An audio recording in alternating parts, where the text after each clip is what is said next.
शिक्षा व शिक्षक हित के विभिन्न विषयों का निष्पादन नहीं होने पर अखिल झारखंड प्राथमिक शिक्षक संघ ने आंदोलन पर है। आंदोलन के द्वितीय चरण में सांसद और विधायकों के मांग पत्र सौंपने के कार्यक्रम चलाया गया है।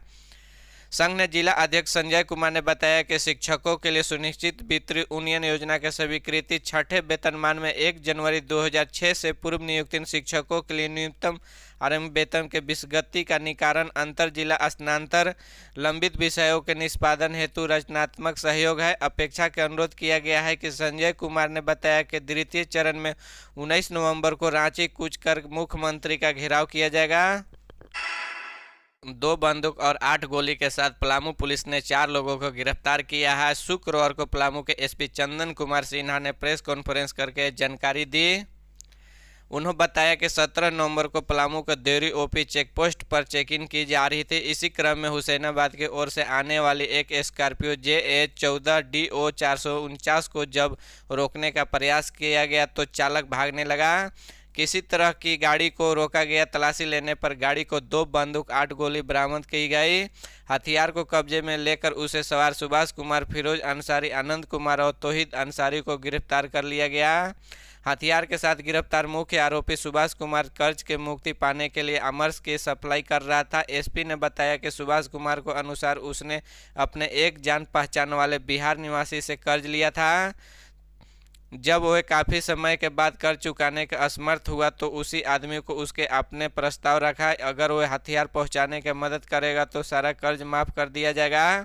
इसी कर्ज में मुक्ति पाने के लिए सुभाष ने अपने मित्र फिरोज अंसारी, आनंद कुमार को तौहीद अंसारी के साथ अपने स्कॉर्पियो पिता के नाम पर रजिस्टर्ड से गढ़वा से बंदूक और गोली लेकर देवरी नाव घाट जा रहा था।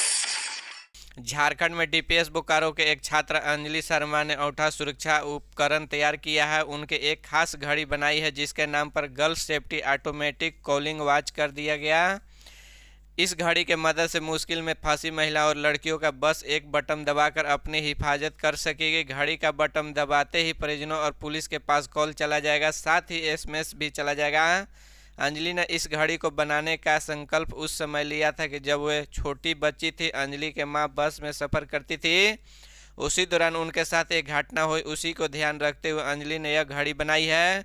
घड़ी में लगे जीपीएस ग्लोबल पोजीशन सिस्टम के मदद से परिजन या पुलिस सीधे लड़कियों के पास मिनटों पर पहुंच सकेंगे। इस घड़ी के लिए भारत सरकार ने विज्ञान विभाग की ओर से इंस्पायर अवार्ड मानक योजना के लिए अंजलि का चयन हुआ। प्रोजेक्ट तैयार करने के लिए प्राथमिक स्तर से उसे 10,000 रुपये का प्रोत्साहन राशि भी दी जाएगी।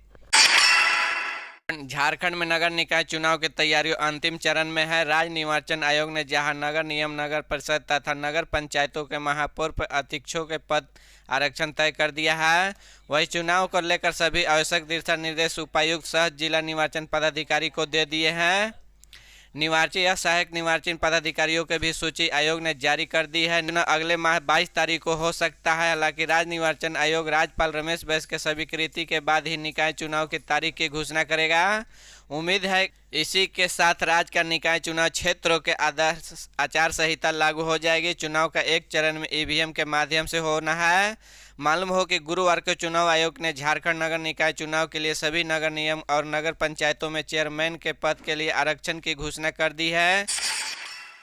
खूंटी में होमगार्ड की बहाली की प्रक्रिया शुरू हो चुकी है। बिरसा कॉलेज फुटबॉल स्टेडियम में 18 नवंबर से 24 नवंबर तक लगातार यह प्रक्रिया चलेगी। 491 पद के लिए 6,243 अभ्यर्थी शामिल हो रहे हैं, जिनकी निगरानी के लिए 12 मजिस्ट्रेट, 17 अफसर, 51 जवान तैनात किए गए हैं। जिला में पहली बार होमगार्ड की बम्पर बहाली की तैयारी पूर्ण कर ली गई है। बिरसा कॉलेज फुटबॉल स्टेडियम में 18 नवंबर से 24 नवंबर तक नॉन स्टॉप बहाली प्रक्रिया चलेगी। इसके लिए 12 मजिस्ट्रेट, 17 पुलिस पदाधिकारी, 51 जवानों के बहाली मोर्चे पर तैनात किए गए हैं। खूंटी जिला में 491 होमगार्ड पद के लिए 6,243 अभ्यर्थी बहाली प्रक्रिया में शामिल हो रहे हैं। खूंटी में होमगार्ड के लिए भर्ती शुरू हो चुकी है। बहाली प्रक्रिया पूरी तरह से पारदर्शी। इसके लिए फिजिकल एग्जाम का ऑन द स्पॉट परिणाम घोषित किया जाएगा। झारखंड में सरकार से पैसे के लिए बिना भी बालू खनन को कंपनियों को तैयार, डीसी ने किया शोकॉज। झारखंड, यूपी, बिहार के सीमा पर स्थित गढ़वा जिले में बालू से कमाई इतनी ज़्यादा है कि वह संवेदक बिना सरकार से पैसा लिए भी बालू का खनन एवं डंप करने के लिए तैयार है। कंपनी 100 रुपये से लेकर 19 रुपये तक कार्य करने के लिए तैयार है। बिहार से पटना के नरसिंह सिंह नामक एक कंपनी के जीरो कॉस्ट यह काम करने की इच्छा जताई है। इस मामले में उपायुक्त ने नरसिंह सिंह नामक कंपनी को शो कॉज करते हुए पूछा है कि आखिर वह बिना 1 रुपये के लिए यह काम कैसे करेगी।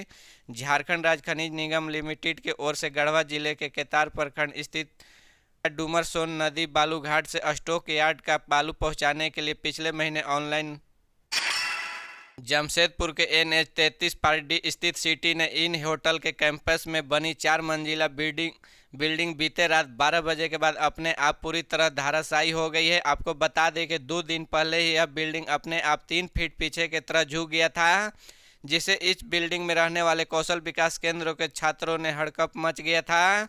प्रशासन ने इस बिल्डिंग को खाली कराते हुए छात्रों के सुरक्षित दूसरे जगह स्थानांतरण कराया गया। इस बिल्डिंग को रेड जोन घोषित करने के बाद बैरिकेड किया गया था, आसपास कोई इस बिल्डिंग के समझ न जाए। होटल के मालिक विनोद सिंह ने इसे होटल के धराशायी के बारे में कहा था कि 48 घंटे के समय देखकर इसे ध्वस्त किया जाएगा, लेकिन उसे पहले ही दूसरे दिन आधी रात करीबन 12 बजे के बाद बिल्डिंग जोरदार आवाज के साथ धराशायी हो गया।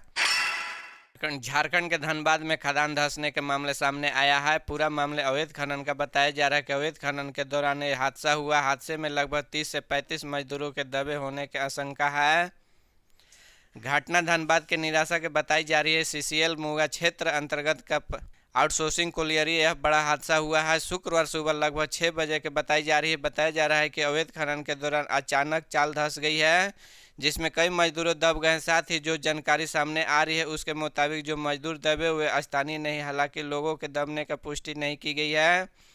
घटना के बाद BCCL प्रबंधन टीम घटनास्थल पर पहुंची है। पुलिस की टीम के मदद के मजदूरों के रेस्क्यू भी जुटी है। आपको बता दें कि हावड़ा नई दिल्ली मुख्य मार्ग के करीब 300 मीटर आउटसोर्सिंग के अवैध खनन के जताई है, जिसमें हजारों की संख्या के बाहरी मजदूरों को बुलाकर कोयला कटवाया जाता है, आसपास के स्थानीय भट्टे के भेजवाया जाता है। वही हादसा हुआ है जिसमें 30 से 35 मजदूरों के दबने होने की आशंका के हादसे के बाद स्थानीय लोगों के काफ़ी आक्रोश है। पलामू में हैदराबाद पुलिस के कार्रवाई, लाखों की चोरी करके फरार अपराधी को किया गिरफ्तार। हैदराबाद में लाखों की चोरी करने वाले अपराधी को पुलिस ने पलामू से गिरफ्तार किया है। इसे पूरे अभियान में हैदराबाद के साथ पलामू पुलिस की टीम भी शामिल रही। हैदराबाद में लाखों की चोरी की घटना को अंजाम देने वाले अपराधी को पलामू में गिरफ्तार किया गया है। हैदराबाद पुलिस ने पलामू प्रमंडल मुख्यालय मेदिनीनगर में छापेमारी करके एक युवक को गिरफ्तार किया है। झारखंड के हेमंत सोरेन सरकार का दावा करती है कि उसके शासन में राज्य का सब कुछ ठीक है, लेकिन हकीकत यह है कि लोगों को बुनियादी सुविधा भी नहीं मिल रही है, खासकर स्वास्थ्य सुविधा के मामले में है। दरअसल धनबाद के सदर अस्पताल में डॉक्टर के लापरवाही के स्वास्थ्य महकमे की इतनी बड़ी लापरवाही सामने आई है कि उसकी जितनी आलोचना की जाए कमी होगी। वैसे तो धनबाद सदर अस्पताल में बोर्ड पर्दे लगाने के नाम पर भारी भरकम रकम पानी की तरह बहाई जा रही है, लेकिन यहाँ ऑपरेशन थिएटर में बिजली सफाई की पर्याप्त व्यवस्था नहीं है। सदर अस्पताल में एक महिला को प्रसव पीड़ा उठाने के बाद भर्ती कराया गया था। ऑपरेशन थिएटर में बिजली की व्यवस्था न होने के बाद डॉक्टरों ने टॉर्च की रोशनी से प्रसूता का ऑपरेशन करके डाला। गनीमत रही कि जायजा बच्चा सुरक्षित OT से बाहर आ गया। अस्पताल के डॉक्टर का भी कहना है कि करोड़ों की लागत से बने इस अस्पताल में सुविधा के नाम पर कुछ भी नहीं